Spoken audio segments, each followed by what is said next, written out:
ಇವಾಗ ನಿಮಗೆ ಒಂದು ಕಾಮನ್ ಆಗಿ ಏನೋ ಕೇಳ್ತೀನಿ, ಕರೆಕ್ಟಾಗಿ ಹೇಳಿದ್ರೆ ನೀವು 100 ರೂಪಾಯಿನ ಗೆಲ್ತೀರಾ. ಓಕೆನಾ? ಏನು ಊಟ ಮಾಡಿದ್ರಿ? ಬಿಸಿಬೇಳೆ ಭಾತಾ. ನಿಮ್ಗೆ ಯಾವ ಹೀರೋ ಇಷ್ಟ? ಕಮಾನ್ ಫ್ರೆಂಡ್ಸ್, ನಿಮ್ಗೆ ಗೊತ್ತಿದೆ ಕಮೆಂಟ್ ಮಾಡಿ. ಸುದೀಪ್ ಯಶ್. ಹೀರೋಯಿನ್ ರಾಧಿಕಾ ಪಂಡಿತ್. ಓಕೆ, ಇವಾಗ ಯಾರು ಕರೆಕ್ಟಾಗಿ ಒಬ್ರು ಹೇಳಿ. ಓಕೆನಾ? ಮುತ್ತು ಕೊಡುವ 5 ಜಾಗಗಳು ಯಾವ್ಯಾವು? ಕಮಾನ್ ಬೇಗ. ಚೀಕ್ಸ್, ಹಾ ಫೋರೆಡ್, ಹಾ ಲಿಪ್ಸ್, ಹಾ ನೆಕ್, ಹಾ ಹ್ಯಾಂಡ್. ಕರೆಕ್ಟಾಗಿ 5 ಹೇಳಿದ್ರಾ? ಫ್ರೆಂಡ್ ಕರೆಕ್ಟಾಗಿ ಹೇಳಿದ್ರ ಇವರು? ನಾನು ಜಾಗಗಳಲ್ವಾ ಕೇಳಿದ್ದು, ಭಾಗಗಳಲ್ಲ.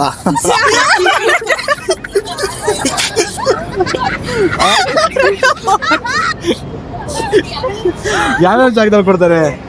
ಬೆಡ್ರೂಮ್. ಬೇಡ, ಕಮೆಂಟ್ ಮಾಡಿ friends. Thank you so much. ಅಷ್ಟೇ.